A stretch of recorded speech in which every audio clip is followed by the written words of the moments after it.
നാലാമതായി പ്രവാചകൻ പറയുന്നത് വസിലത്തുർ റഹിമില്ലതീ ലാ തൂസലു ഇല്ലാ ബിഹിമാ, ഉമ്മയിലൂടെയും ഉപ്പയിലൂടെയുമല്ലാതെ നിലനിൽക്കാത്ത എന്ന് പറഞ്ഞാൽ ഉമ്മയിലൂടെയും ഉപ്പയിലൂടെയും മാത്രം നിലനിന്നിരുന്ന ബന്ധങ്ങളുണ്ട്, കുടുംബ ബന്ധങ്ങൾ. ഉമ്മയുടേതായ വഴിക്ക് കുറെ ബന്ധങ്ങളുണ്ടാകും ഉമ്മായുടെ കുടുംബങ്ങൾ, ഉപ്പയുടേതായ വഴിക്ക് കുറെ ബന്ധങ്ങളുണ്ടാകും ഉപ്പയുടെ കുടുംബങ്ങൾ. ഇതൊന്നും ഉമ്മാടി ഉപ്പാടി മരണശേഷം പിന്നെ നമ്മൾ ഒഴിവാക്കാൻ പാടില്ല. ഉപ്പിയുമ്മയും മരിച്ചില്ല, ഇനി അവരെ കുടുംബങ്ങളൊന്നും നോക്കേണ്ടതില്ല, അവരെയൊന്നും സന്ദർശിക്കേണ്ടതില്ല, അവരുമായൊന്നും ബന്ധപ്പെടേണ്ടതില്ല, അവരും ഞാനുമൊന്നും ഇനി ലോകപ്പെടേണ്ടതില്ല എന്ന് ചിന്തിക്കാൻ പാടില്ല. അവരുള്ളപ്പോൾ നിലനിർത്തിയിരുന്ന ആ രക്തബന്ധങ്ങൾ അത് നമ്മൾ കാത്തു സൂക്ഷിക്കണം. അഞ്ചാമത് റസൂലുള്ള പറയുന്നത് നോക്കൂ, രക്തബന്ധം മാത്രം നിലനിർത്തിയാൽ പോരാ, വൈക്റാമു സദീഖിഹിമാ, അവരുടെ രണ്ടാളുടെയും ചങ്ങാതിമാരെ പോലും നീ ഇക്റാമാക്കണം. മാതാപിതാക്കളുടെ ജീവിതകാലത്ത് അവർക്കുണ്ടായിരുന്ന കൂട്ടുകാരെ നീ ആദരിക്കണം, ബഹുമാനിക്കണം. ബാപ്പക്കുണ്ടായിരുന്ന കുറെ കൂട്ടുകാരുണ്ടാകും, ഉമ്മക്കുണ്ടായിരുന്ന കുറെ കൂട്ടുകാരികളുണ്ടാകും. അവരുടെയൊക്കെ മരണശേഷം നീ അവരെ ആദരിക്കേണ്ടതുണ്ട്. ബാപ്പന്റെ സ്ഥാനത്ത് കാണുക അവരെ. എങ്ങനെ? ഇവർക്ക് എന്തെങ്കിലുമൊക്കെ സഹായം ചെയ്തു കൊടുക്കുമ്പോൾ നമ്മളെ ബാപ്പക്ക് നമ്മൾ ചെയ്തു കൊടുക്കുന്ന ഒരു നന്മ പോലെ അതിന്റെ പ്രതിഫലം കിട്ടും. ഉമ്മയുടെ കൂട്ടുകാരിക്ക് നമ്മൾ എന്തെങ്കിലുമൊക്കെ സഹായം നൽകുക, അവരെ സന്തോഷിപ്പിക്കുക, അവരുടെ മനസ്സിന് സന്തോഷമുണ്ടാക്കുന്ന എന്തെങ്കിലും ഒരു പ്രവർത്തനം സാമ്പത്തികമായോ ഏതെങ്കിലും നിലക്ക് നമ്മൾ അവർക്ക് ചെയ്തു കൊടുക്കുക. അതെന്താണ്? നമ്മുടെ ഉമ്മയോട് ചെയ്യുന്ന നന്മയുടെ പ്രതിഫലമാണ് നമുക്ക് എഴുതപ്പെടുന്നത്.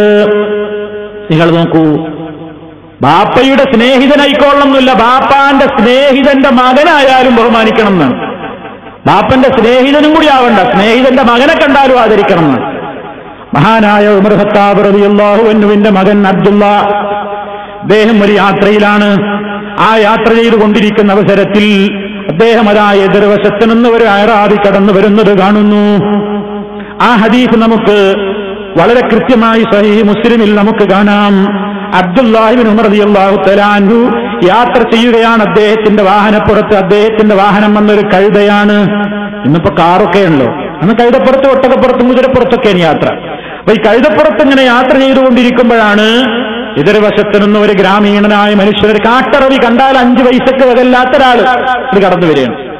ഇത് കണ്ടപ്പോൾ അബ്ദുള്ള റളിയല്ലാഹു തആല അൻഹു അദ്ദേഹത്തിന് സലാം ചൊല്ലുന്നു. സലാം ചൊല്ലി എന്ന് മാത്രമല്ല, അദ്ദേഹം തന്റെ വാഹനപ്പുറത്ത് നിന്ന് ഇറങ്ങിയിട്ട് ഈ ഗ്രാമീണനെ വാഹനത്തിൽ കയറ്റിയിരുത്തി. നല്ല വെയിലുള്ള സമയമാണ്. അദ്ദേഹത്തിന്റെ തലയിലെ തട്ടമെടുത്തുകൊണ്ട് ഈ അറാബിയുടെ തലയിലേക്ക് അങ്ങ് ധരിപ്പിച്ചു കൊടുക്കുന്നു.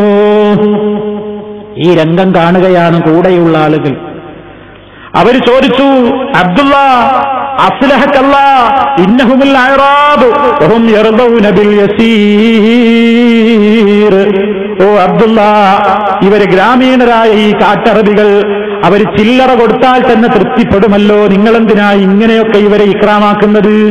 ഈ അറാബിക്ക് ഇതൊക്കെ കൂടി കൊടുത്തു കണ്ടപ്പോ എന്താണ്, അദ്ദേഹം ഇങ്ങോട്ട് അറിഞ്ഞാൽ ഇദ്ദേഹത്തെ വെയിലത്തെ അയിമ കയറ്റി ഇരുത്തുക, തട്ട അദ്ദേഹത്തിന് പുറപ്പിച്ചു കൊടുക്കുക, വെയിൽ കൊള്ളാതെ ആ തന്റെ തലപ്പാവഴിച്ച് അങ്ങോട്ട് ധരിപ്പിക്കുക. ഇതൊക്കെ കണ്ടപ്പോ ആൾക്കാർക്ക് അത്ഭുതം. എന്താ ഈ അറാബികളായ മനുഷ്യന്മാരൊക്കെ ചില്ലറ കൊടുത്താൽ തന്നെ തൃപ്തിപ്പെടുമല്ലോ, നിങ്ങളെന്താ ഇദ്ദേഹത്തെ ഇങ്ങനെ ബഹുമാനിക്കാൻ കാരണം എന്ന് ഉമർ ഖത്താബിന്റെ മോനായ അബ്ദുള്ളയോട് കൂടി നിന്നവർ ചോദിക്കുമ്പോ അദ്ദേഹം പറയുകയാണ്, നിങ്ങൾക്കറിയാമോ, ഈ മനുഷ്യനൊരു കേവലം യാചകനെന്ന് നിങ്ങൾ വിചാരിക്കരുത്, ഒരു കേവലം ഒരു മനുഷ്യനെന്ന് വിചാരിക്കരുത്. ഇന്ന അബാഹാദാ കാന വുദ്ദൻ ലിഉമർ ഇബ്നുൽ ഖത്താബ് റളിയല്ലാഹു അൻഹു. ഇദ്ദേഹമല്ല, ഇദ്ദേഹത്തിന്റെ ബാപ്പ